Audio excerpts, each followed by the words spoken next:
What if the greatest turning point in human history wasn't a military victory, but a single desperate act of mercy in the freezing vacuum of space? This is the classified, deeply suppressed true story of Onyx Sterling, a disgraced cargo pilot who pulled a dying alien child from a shattered royal cruiser and paid a price that would alter the fate of two species forever. The official archives of the United Earth Coalition will tell you that first contact with the Aurelian sovereignty was a formalized diplomatic affair orchestrated by politicians in pristine white suits. That is a lie.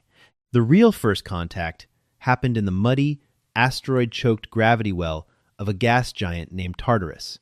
On the 14th of October, 2142, Onyx Sterling was not a diplomat. He was a 42-year-old ex-military pilot with a dishonorable discharge, a crippling caffeine addiction, and a rusted Class 4 freighter named the Colorado. His co-pilot, Caleb Reed, was a kid fresh out of the academy who couldn't find a job on a respectable vessel. They were hauling 3,000 tons of refined lithium, a boring, miserable route that paid just enough to keep the ship's life support from failing.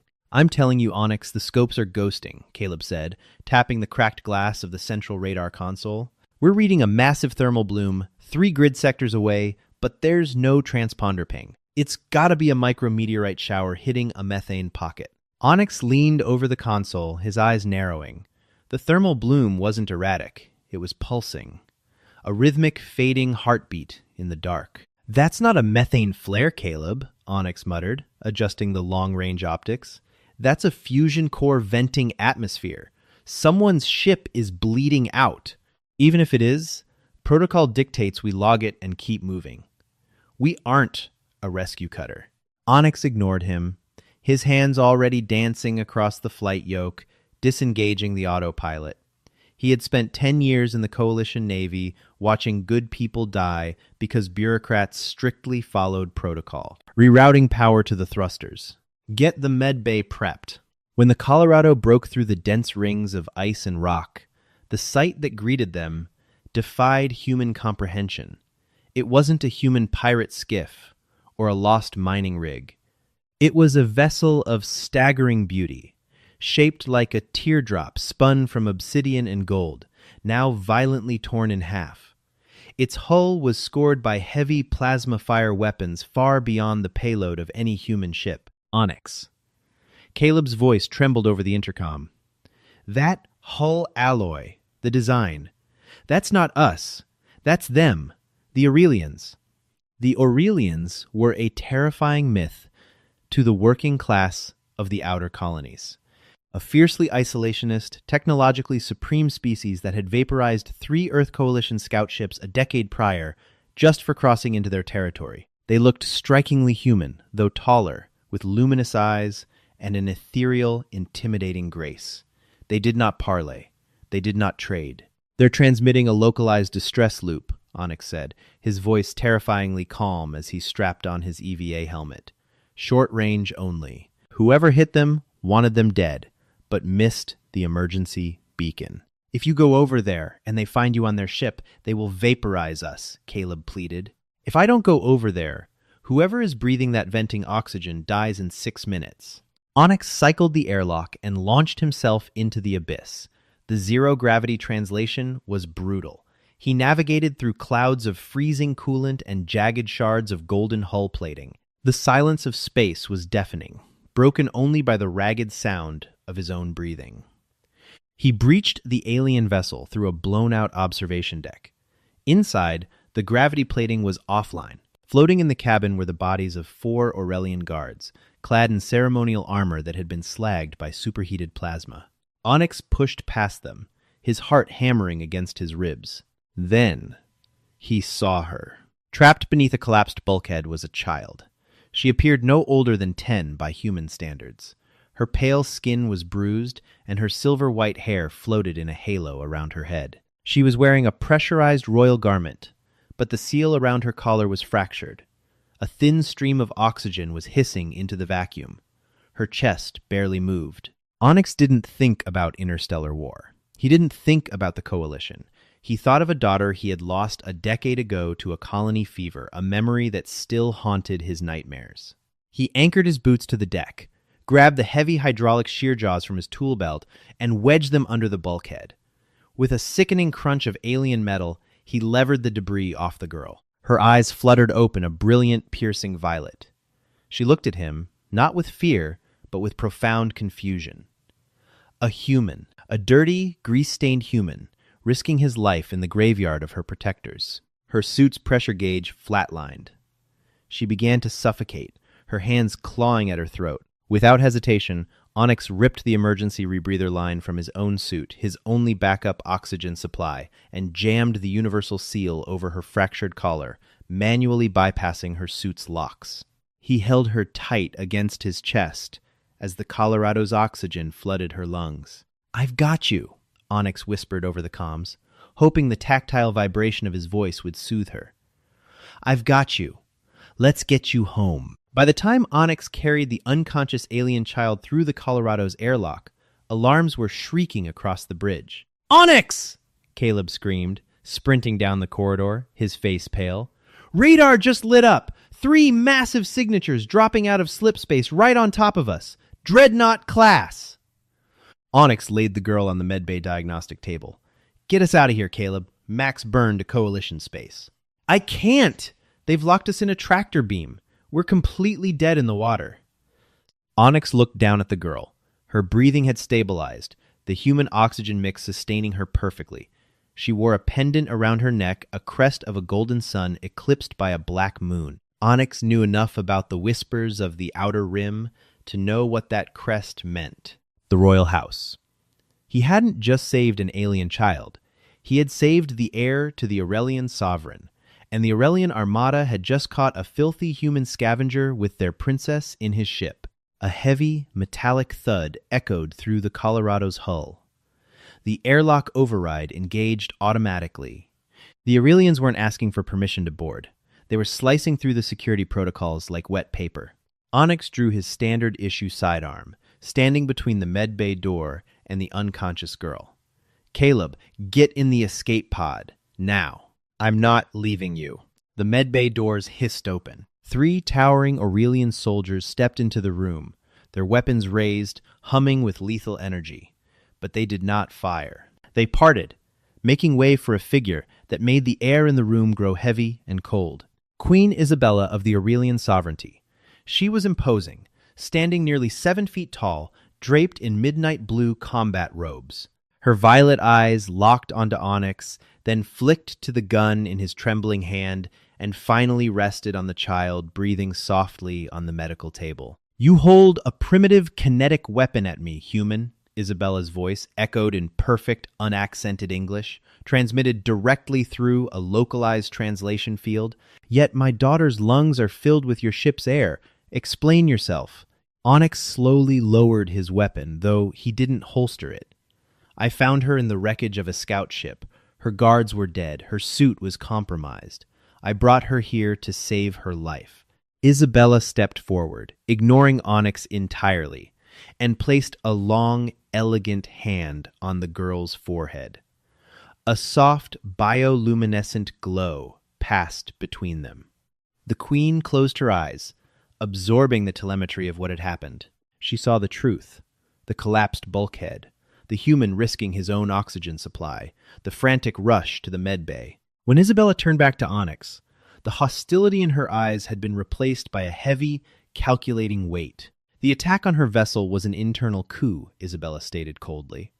"A faction within my own court that believed humanity should be eradicated before you spread further into the stars. They sought to murder my bloodline to ignite a war." She stepped closer to Onyx. "You, a creature from a race we deem barbaric, have shown more honor than my own generals." "Just doing my job, Your Majesty," Onyx muttered, his heart still racing. "Do not insult me with false modesty, Onyx Sterling," Isabella said, reading his ship's registry and his identity in a fraction of a second. "You have bound our fates. In our culture, a life debt of the royal blood cannot be repaid with simple currency." She reached to her own chest and unclasped a small, geometric device. It pulsed with a deep, crimson light. It looked like a mechanical heart wrapped in liquid silver. "This is the Aegis Core," she said, holding it out to him. "It is a symbiotic lattice. It contains the architectural knowledge of our slip space drives, our medical advancements, and our shield harmonics. It was meant for my daughter when she took the throne. I give it to you. Onyx stared at the device. I can't take that. That's the keys to your entire civilization. It is a gift, Isabella commanded, her voice vibrating with authority. What your species chooses to do with it will determine if you are worthy of existing in this galaxy. Without warning, she pressed the device into Onyx's chest. Pain, sharp and blinding, ripped through him as the liquid silver burrowed through his flight suit, piercing his skin and weaving directly into his nervous system. He collapsed to his knees, gasping for air as thousands of equations, star charts, and engineering schematics flooded his mind. When Onyx opened his eyes, the queen had gathered her daughter into her arms. Live well, Onyx Sterling, and beware your own kind. The Aurelians vanished back to their dreadnoughts, and within seconds the massive ships folded out of reality, leaving the Colorado floating alone in the dark. Onyx staggered to his feet, clutching his chest, where the Aegis core now hummed beneath his skin. Onyx, are you okay? Caleb yelled, rushing into the room. They're gone! But, Onyx, we have another problem. The central console pinged wildly. Earth Coalition heavy cruisers. 3 of them, Caleb said, pure panic in his voice. Led by Commander Gregory Hayes. They were tracking the Aurelian energy spikes. They're hailing us. The comms channel cracked open, and the stern, authoritative voice of Commander Hayes filled the bridge. Onyx looked at Caleb, the newly integrated alien knowledge firing rapidly in his brain. He suddenly understood exactly how the Colorado's primitive engines worked, and more importantly, how to break them beyond their limits. He hadn't just been given a gift. He had been given a curse. The Earth Coalition would dissect him alive to get the knowledge currently fused to his spine. Caleb, Onyx said, his eyes glowing faintly with a violet hue. Strap in. We aren't powering down. The bridge of the Colorado bathed in the flashing crimson light of the proximity alarms. Outside the forward viewport, the unmistakable silhouettes of 3 Coalition heavy cruisers eclipsed the stars. Their railgun batteries were already cycling up, the magnetic coils glowing a dull, angry orange. Onyx! They are locking targeting lasers, Caleb said, his voice dropping an octave as pure survival instinct kicked in. If we don't cut the fusion drive right now, Hayes will turn us into a cloud of radioactive dust. Onyx didn't answer. He couldn't. His mind was drowning in a tempest of geometric light and alien mathematics. The Aegis core, now grafted to his sternum, was actively rewriting his neural pathways. He didn't just understand the Colorado anymore. He could feel its crude, grinding mechanics as an extension of his own nervous system. He lunged for the central engineering console, ignoring the digital interface entirely. He ripped the metal plating off the console, exposing the raw fiber optic bundles and copper relays beneath. "What are you doing?" Caleb yelled, unbuckling his harness to stop him. "The Coalition drive regulators. They cap our plasma output at 40% to prevent a core breach." Onyx growled, his hands moving with terrifying, unnatural precision as he spliced wires together. But the Aurelian slipspace theorem, it proves thermal degradation is an illusion. It's just a matter of harmonic resonance. "Colorado, this is your final warning," Commander Gregory Hayes barked over the comms, his tone dripping with bureaucratic contempt. "Cut your drives. Boarding shuttles are en route. If you attempt evasion, you will be fired upon." "Hold on to something, kid," Onyx whispered. He didn't use a keyboard. He grabbed 2 live plasma conduits with his bare hands. The Aegis core flared beneath his shirt, sending a pulse of liquid violet energy down his arms and directly into the ship's antiquated mainframe. The Colorado shuddered violently. A sound like tearing metal echoed through the hull as the ancient Class 4 freighter suddenly bypassed every human-engineered safety protocol. The fusion core didn't just ignite, it screamed. On the radar, Caleb watched in stunned silence as the Colorado's energy signature spiked from a sluggish civilian output to a reading that dwarfed the 3 Coalition cruisers combined. "Firing railguns!" Hayes commanded over the open channel, his arrogance replaced by sudden panic. 3 hypervelocity tungsten slugs tore through the vacuum of space, aimed directly at the Colorado's engine block. But Onyx had already calculated the trajectory, the mass of the projectiles, and the gravitational pull of the nearby gas giant in a fraction of a millisecond. He wrenched the flight yoke hard to port while simultaneously dumping raw plasma into the starboard thrusters. The Colorado didn't just turn. It defied the laws of physics, snapping sideways with a sudden burst of speed that sheared off its own communication antennas. The tungsten slugs missed the hull by a matter of meters, burying themselves in the ice rings of Tartarus. Calculating slipspace fold without a jump gate, Onyx said, blood dripping from his nose. His eyes were entirely illuminated in violet. "You can't jump without a gate! The spatial pressure will crush the hull!" Caleb screamed over the groaning metal. "I can if I fold the space around the ship into a microbubble," Onyx replied coldly. He slammed his fist down on the jury-rigged ignition sequence. Space didn't tear. It warped. The stars stretched into long, blinding lines of white light, and with a thunderous clap that rattled the very atoms of the ship, the Colorado vanished from Sector 4, leaving the Coalition cruisers targeting empty vacuum. When they dropped out of the fold, the ship's power grid immediately collapsed. The emergency lighting kicked on, casting long shadows across the smoking bridge. Caleb threw up in a corner. Onyx collapsed into the pilot's chair, gasping for breath, his hands covered in second-degree burns from the conduits. Where are we?" Caleb coughed, wiping his mouth. Onyx looked at the cracked viewport. Floating ahead of them was a graveyard of decommissioned mining rigs, tethered to a rogue asteroid. Outpost Ouroboros, Black Market Scrapyard. The Coalition doesn't patrol here. Onyx. Caleb pointed at the secondary screen, which was still receiving civilian broadcast waves. The news feed was dominated by a glaring red banner. Terrorist attack in Sector 4. A polished Coalition anchor was speaking solemnly. Authorities are currently hunting the crew of the rogue freighter Colorado, piloted by Onyx Sterling and Caleb Reed. The Coalition Navy reports that these men unprovokedly fired upon a peacekeeping patrol using illegal, highly destructive weaponry, resulting in the deaths of 40 Coalition sailors. A maximum bounty has been issued. Onyx stared at the screen. They hadn't fired a single shot. Commander Hayes was covering up the Aurelian encounter and framing them for the destruction of the scout ship. "We aren't just runners anymore, Caleb," Onyx said quietly, pressing a hand to his burning chest. "We are the most wanted men in the galaxy." Outpost Ouroboros was not on any official Earth Coalition star chart. Tethered to a rogue, ice-covered asteroid on the edge of the Perseus Arm, it was a massive, floating graveyard comprised of decommissioned orbital platforms and hollowed-out military supercarriers. The entire station smelled permanently of scorched ozone, leaking synthetic grease, and the cheap synthetic alcohol favored by the smugglers and deserters who hid there. For 3 days, the Colorado sat concealed deep inside the rusted belly of a dismantled, heavy cruiser. Completely dark, save for a single work light in the cargo bay. Under that harsh, flickering fluorescent bulb, Onyx Sterling was dying. The Aegis core was not designed for human physiology.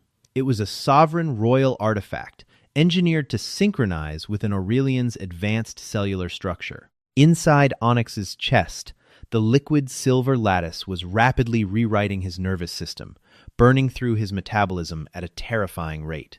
He had lost 10 pounds in 3 days. He was surviving on direct intravenous drips of raw glucose and military-grade amphetamines scavenged from the ship's medbay. The veins in his neck and forearms pulsed with a faint, bioluminescent violet hue, visible just beneath his pale skin. He hadn't slept. Surrounded by a chaotic mountain of scrap, cannibalized Raytheon Kessler atmospheric stabilizers, old tokamak magnetic containment rings, and gutted plasma rifles, Onyx worked with terrifying, unnatural speed. To Caleb, the pile of parts was useless garbage. To Onyx's augmented brain, it was a symphony of raw potential. "Onyx, you have to stop," Caleb pleaded, his voice cracking as he watched his captain meticulously strip a spool of superconductive copper wire using his bare, blistered hands. "Your core temperature is at 103 degrees. You're having micro-seizures. We can jump out of here. We can head to the deep rim, change our names, and disappear into the mining colonies. Onyx didn't look up. He was currently welding a heavy, magnetic ring to the chassis of a reinforced exosuit arm brace. The math doesn't work, Caleb. The old Palantir predictive algorithms the Coalition uses for tracking, they will calculate our trajectory within a 94% margin of error. They aren't looking for a ship anymore. They're tracking the isotopic decay of this thing in my chest. So you're building a bomb? Caleb asked, backing away nervously. You're going to blow up the station when they arrive? I am not a terrorist, Onyx rasped, his voice sounding metallic and strained. He held up his creation. It was a heavy, mechanized gauntlet wired to a dense, glowing battery pack the size of a cinder block. This is a localized induction field. Powered by the ambient neural current, the core is forcing through my spine. We cannot run. We have to fight our way to a communication relay. Fight who, Mr. Sterling? A voice echoed smoothly through the cavernous hangar. Caleb jumped, his hand flying to the holster at his hip. Standing at the edge of the light's reach was a man in a tailored, dark charcoal suit. He looked entirely out of place among the rusted scrap, possessing the polished, predatory calm of a corporate executive. Behind him, emerging from the shadows like ghosts, were 6 heavily armed operatives wearing black, unmarked tactical armor, the kind utilized exclusively by deep black intelligence divisions. Agent Echo Croft, the man introduced himself, stepping casually over a pile of discarded conduits. Coalition Internal Security, though my paychecks are technically routed through the legacy accounts of the Vanguard Group.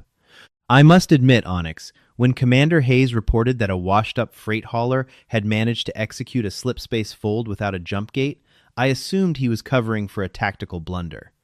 But the telemetry we pulled from your wake, it was a masterpiece of applied physics. Onyx slowly pushed himself up from his workbench, slipping his right arm into the heavy jury-rig gauntlet. The metal clamped down, locking into his flesh with a hiss of pressurized air. How long have you been watching us, Croft? Long enough to secure the perimeter, Croft smiled, his eyes cold and entirely devoid of empathy. You're bleeding alien radiation, Onyx. We tuned our sensors to a specific harmonic frequency. We've been looking for a reason to escalate our posture against the Aurelian sovereignty for a decade. The Earth Coalition's economy is heavily reliant on the defense sector. Corporations like Lockheed Boeing and the Chen Global Syndicates need a war to justify their planetary strip mining operations. Peace is terribly unprofitable. Caleb's face drained of color. You orchestrated the attack. You funded the sovereign traitors who hit the Queen's ship.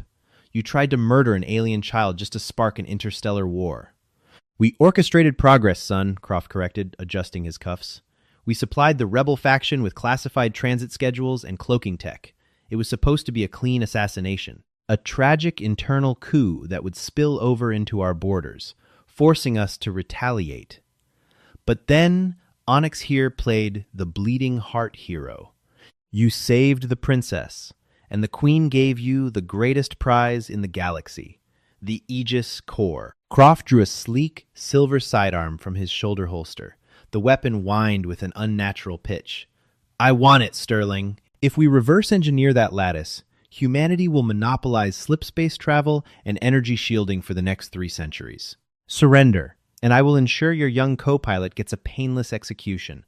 Resist, and my men will literally peel you open and carve it out of your ribcage while you are still breathing. Onyx stood his ground. The violet light in his veins surged, illuminating his face. You think you understand what this technology is, Croft?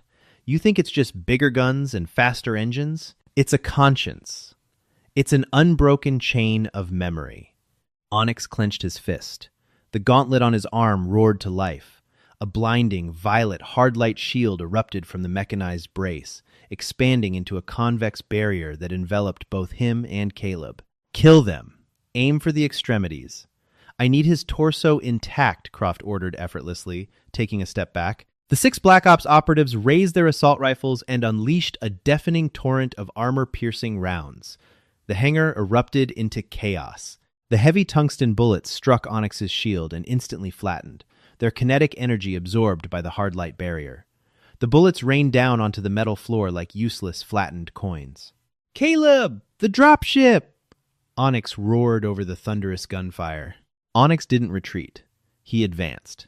He became a walking, luminous barricade, absorbing the concentrated fire of the strike team, as he pushed them back toward the hangar entrance. Every bullet that struck the shield sent a brutal spike of feedback into Onyx's shoulder, but the Aegis core pumped adrenaline and pain inhibitors directly into his brain. With a vicious twist of his wrist, Onyx inverted the shield's polarity. The vast amount of kinetic energy the shield had just absorbed from the gunfire was violently expelled outward in a devastating, concussive shockwave. The blast hit the operatives like a physical wall. 3 of the soldiers were lifted off their feet and thrown backward, crashing into a stack of steel I-beams with bone-shattering force. Croft's arrogant smile finally vanished. He raised his silver sidearm, a scavenged Aurelian plasma pistol, and fired a single, concentrated bolt of superheated energy. The plasma struck Onyx's shield dead center.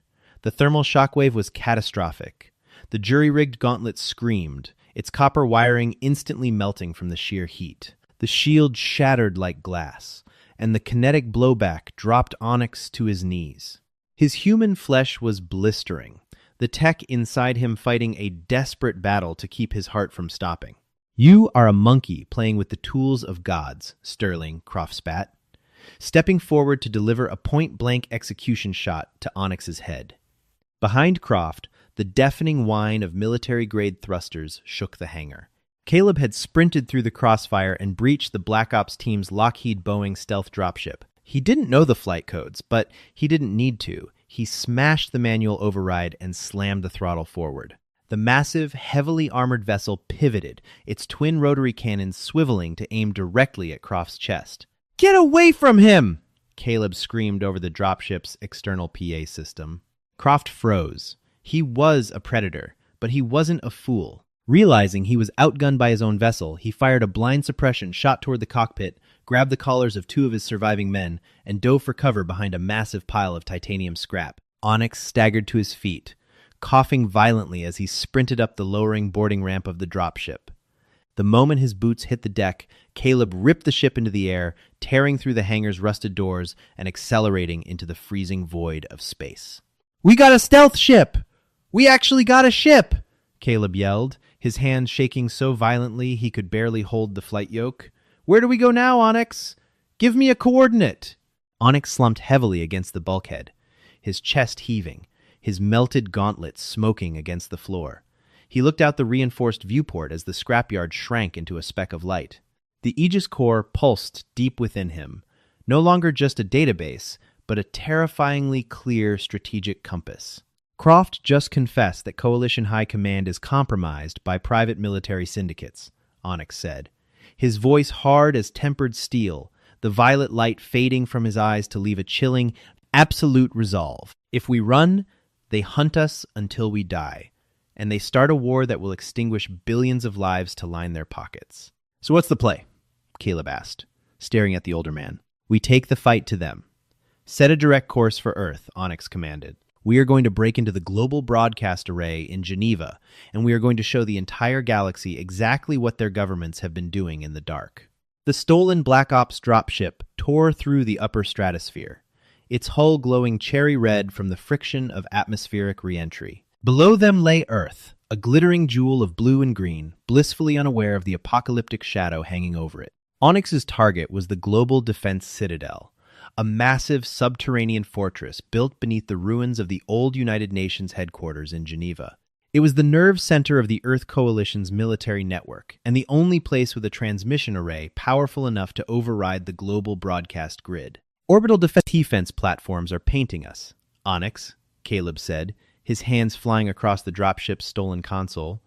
"We have maybe 40 seconds before they launch a swarm of anti-air missiles." "Hold your vector," Onyx replied, his voice unnervingly calm. He sat in the co-pilot seat, his hands resting flat against the control panels. The Aegis core beneath his chest was glowing so brightly that violet light shone through his clothes. He didn't just hack the Earth Coalition defense grid, he spoke to it.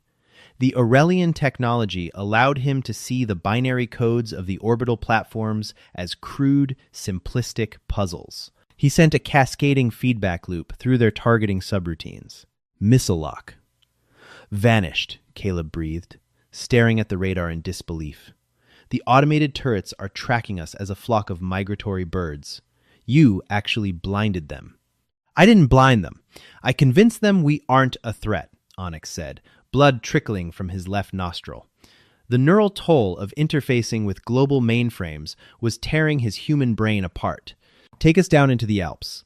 There's an exhaust vent for the Citadel's geothermal reactors. We go in through the heat sinks. The infiltration was brutal and silent. Landing in a blizzard amidst the jagged peaks, Onyx and Caleb breached the colossal titanium vents.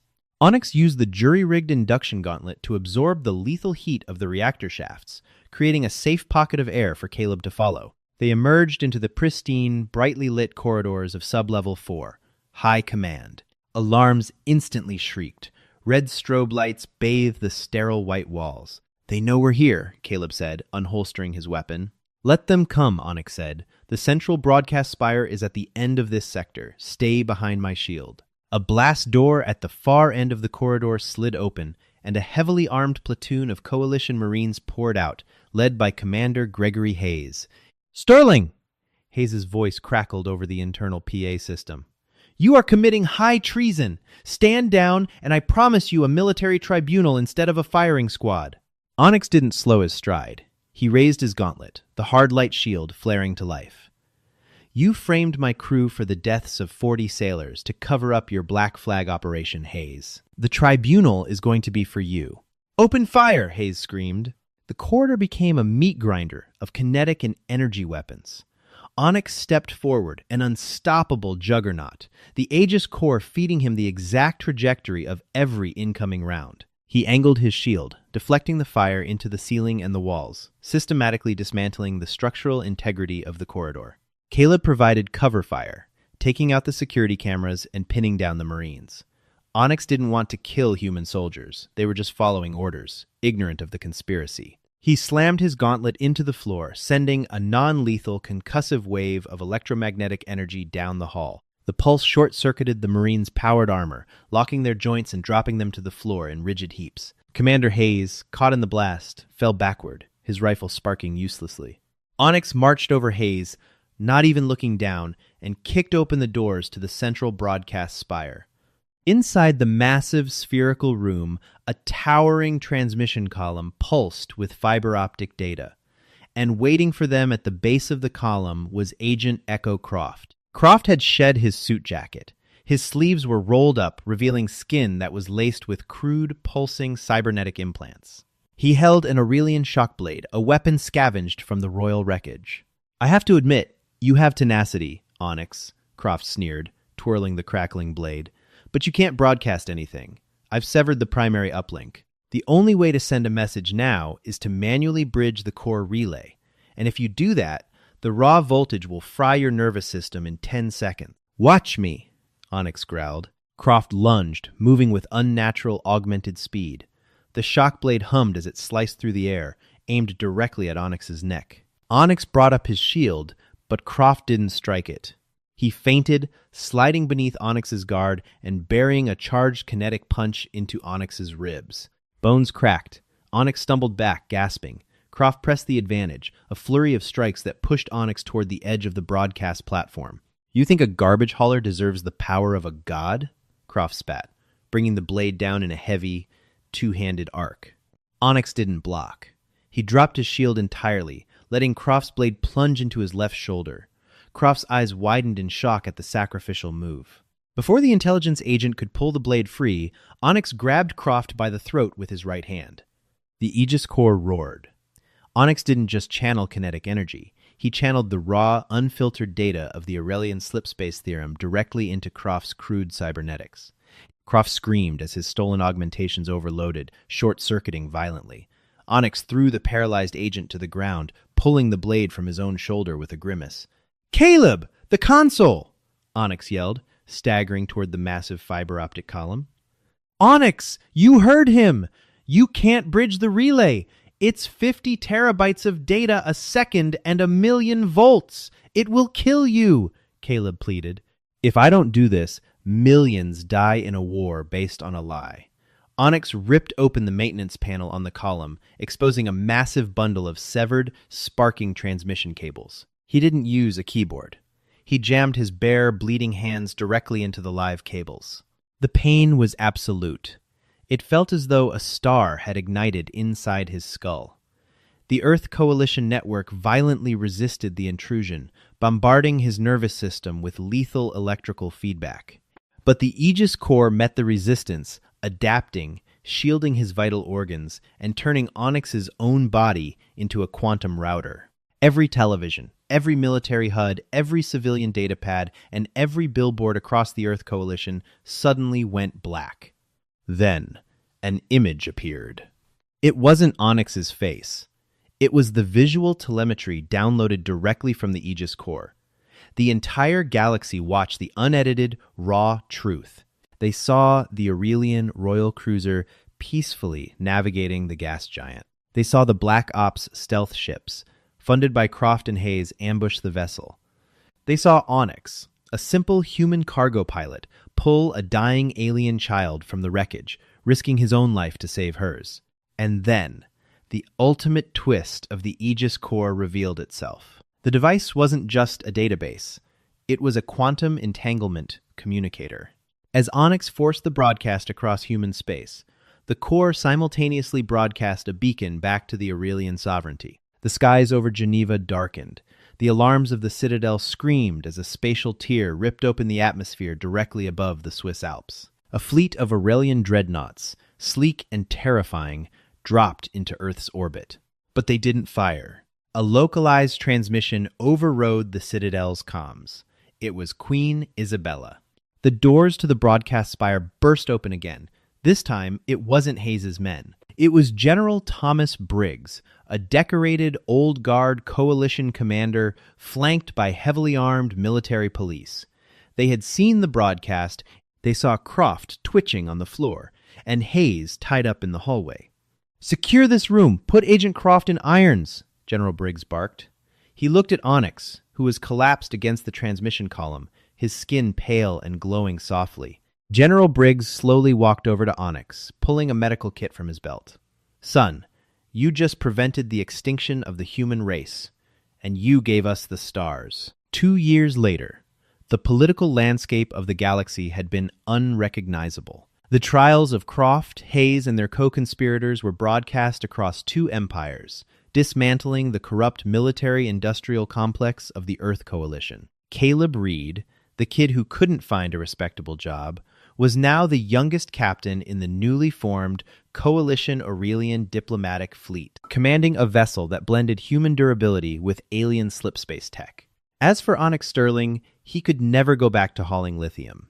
The Aegis Corps had fundamentally altered his DNA, making him something entirely new, a bridge between humanity and the sovereignty. He lived on Aurelia Prime, serving as Earth's first official ambassador. He often walked the golden gardens of the royal palace, drinking terribly synthesized human coffee. Sometimes, a young alien princess with silver white hair and violet eyes would run up to him, showing him her studies, completely unaware of the political gravity she held. She just knew him as the man who breathed life into her when the universe had left her to die.